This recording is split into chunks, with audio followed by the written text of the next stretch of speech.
తెలుగు భాషాభిమానులకు స్వాగతం. నేను మీ భాస్కరాచార్య చింతాడ. ఈరోజు మనం వర్ణోత్పత్తి స్థానాలు అంటే వర్ణములు అంటే అక్షరాలు, ఉత్పత్తి స్థానాలు అవి ఎక్కడి నుంచి మాట్లాడుతున్నామో, ఏ స్థానం నుంచి మాట్లాడుతున్నామో, ఎక్కడి నుంచి పుడుతున్నాయో చెప్పే అక్షరాన్ని, ఆ స్థానాన్ని వర్ణోత్పత్తి స్థానం అంటారు. అలాంటి వర్ణోత్పత్తి స్థానాలు మనం ఈ వీడియోలో తెలుసుకుందాం. మన వాగ్యంత్రము అంటే మనం మాట్లాడడానికి ఉపయోగపడే భాగాలు ఏవైతే ఉన్నాయో వాటన్నిటినీ కలిపి వాగ్యంత్రం అంటారు. ఈ వాగ్యంత్రంలో ఏ భాగం ఏ అక్షరాన్ని ఉచ్చరించడానికి ఉపయోగపడుతుందో ఆ భాగాన్ని అనుసరించి ఆ అక్షరానికి ఆ పేరు పెట్టడం జరిగింది. కాబట్టి ఈరోజు మనం ఈ వర్ణోత్పత్తి స్థానాల గురించి చక్కగా తెలుసుకుందాం.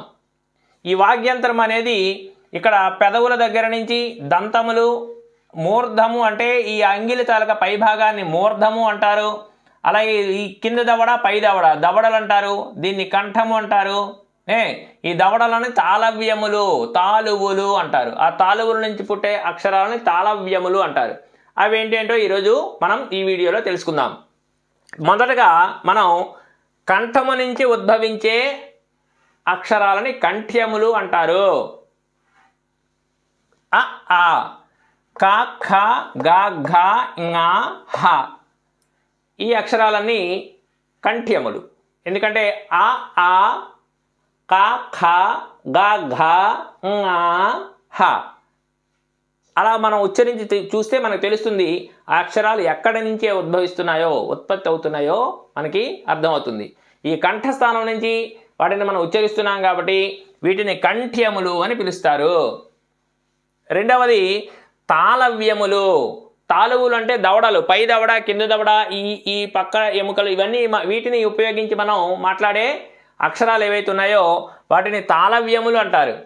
ఇ ఈ, చ ఛ, జ ఝ, యా స ఈ అక్షరాలని తాళవ్యములు అని చెప్పచ్చు. తర్వాత మూర్ధన్యములు. మూర్ధము అంటే నోటి యొక్క ఈ పై భాగం, అంగిలి భాగం అంటాం కదా, దాన్ని మనం మూర్ధము అంటాం. ఈ నాలుక అనేది వెళ్ళి ఆ అంగిలి భాగానికి తగులుతూ మనం అక్షరాలని ఉచ్చరిస్తూ ఉంటాం. ఈ నాలుక యొక్క కదలికల వలనే మన అక్షరాలని బాగా ఉచ్చరించగలం, స్పష్టంగా మనం ఉచ్చరించగలం. ఆ నాలుక అంగిలికి తగలడం వలన చూడండి, ఇక్కడ రు రు ట ఠ డ ఢ అణ ష ర ర ఏంటవి? రు రు ట ఠ డ ఢ అణ ష ర ర ఈ అక్షరాలని మూర్ధన్యములు అని పిలుస్తాం. తర్వాతది దంత్యములు. దంతములు అంటే తెలుసు మనకి. దంతములు అంటే పండ్లు ఏవైతే మనం చూస్తున్నామో ఈ పళ్ళని దంతములు అంటాం కదా. ఈ దంతముల సహాయంతో పలకగలిగిన అక్షరాలు ఏవైతే ఉన్నాయో వాటిని దంత్యములు అంటారు.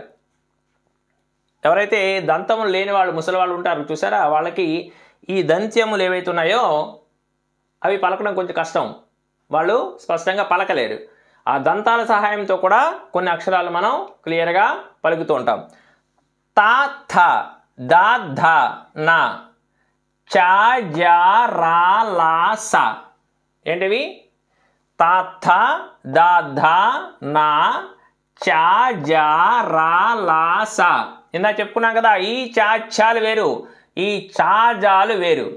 ఇవి తాళవ్య చెజలు, ఇవి దంత్య చెజలు. చెప్పుకున్నాం కదా, ముందు అక్షర వర్ణమాలు చెప్పుకునేటప్పుడు చెప్పుకున్నాం. చ చ ఛ జ జ ఝ అక్షరాలు లేవని చెప్పుకున్నాం కదా, ఆ అక్షరాలే ఇవి. ఈ దంత్యములలో చెప్పుకునే అక్షరాలు మనం అక్షరమాలలోంచి తీసేసిన అక్షరాలు. చ జ అనే అక్షరాలు అవి కూడా దంత్యములుగా చెప్పుకుంటాం.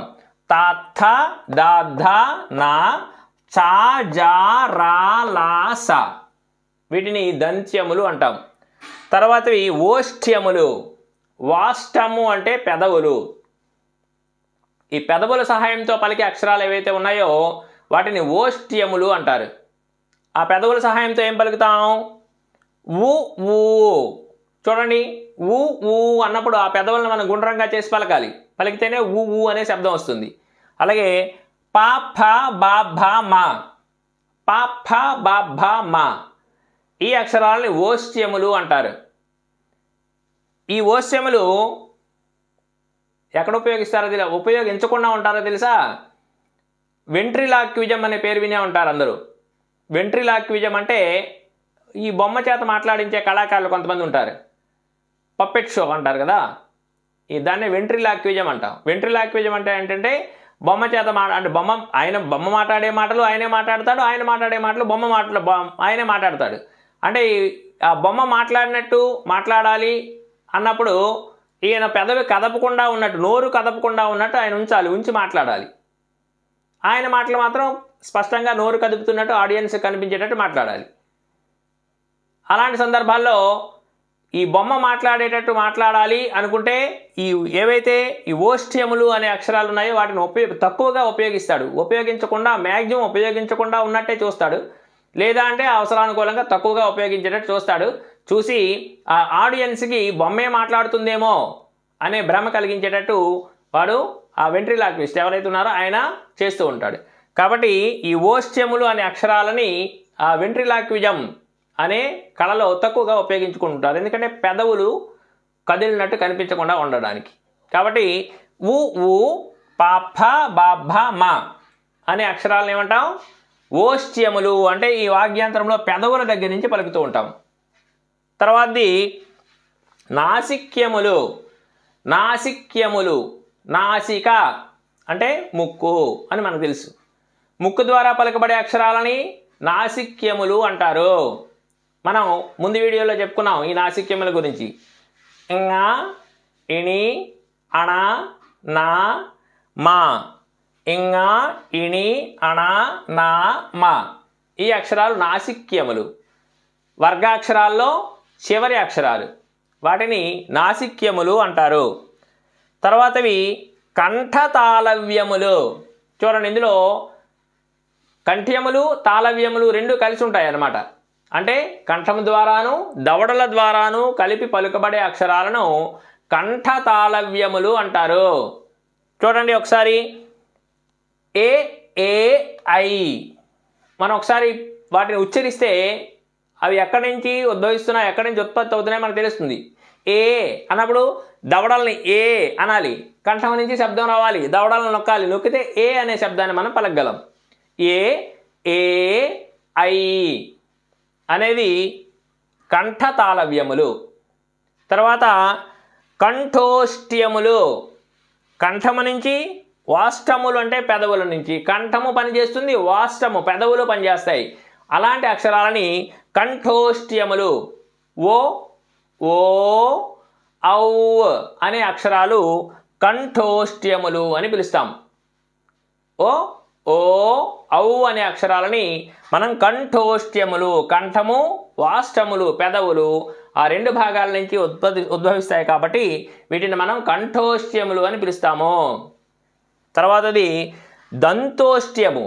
దంతములు వాష్టము పెదవి, ఆ రెండిటితో కలిపి ఉచ్చరించే అక్షరం వా అనే అక్షరం. వా అనే అక్షరం మనం వా అనేటప్పుడు ఈ దంతాలు, పై దంతాలు కింద పెదవి, ఈ రెండు వా వా అని మనం పలకాలి కదా. కాబట్టి దీన్ని దంతోష్ట్యము అంటారు. ఇలాగా మన వాగ్యంతరం ఏదైతే ఉందో, మాట్లాడడానికి ఉపయోగపడే భాగం ఏదైతే ఉందో, ఆ భాషని స్పష్టంగా మనం మాట్లాడాలి అంటే ఇన్ని భాగాలు మనం పనిచేసేటట్టు చూసుకోవాలి. స్పష్టంగా మనం అన్ని భాగాలని అంత ఫ్రీగా మూవ్ అయ్యేటట్టు, అంత బాగా మనం పలకగలిగినట్లయితే తెలుగు భాషను స్పష్టంగా, సుస్పష్టంగా మనం మాట్లాడగలం. కాబట్టి మనం ఈ తెలుగు భాష మాట్లాడుతూ ఉంటే మన నోటికి వ్యాయామం బాగా జరిగి ఈ ముఖంలో ఉన్న అన్ని భాగాలు బాగా పనిచేస్తాయట. తెలుగు భాషకున్న ప్రత్యేకత అది. కాబట్టి తెలుగు భాషను బాగా నేర్చుకోండి, బాగా మాట్లాడండి. మాట్లాడి తెలుగు భాషను అభివృద్ధి చేయండి. ఈ వీడియో మీకు నచ్చినట్టయితే నా ఛానల్ను సబ్స్క్రైబ్ చేసుకోండి, ఒక లైక్ చేసి షేర్ చేయండి. ధన్యవాదాలు.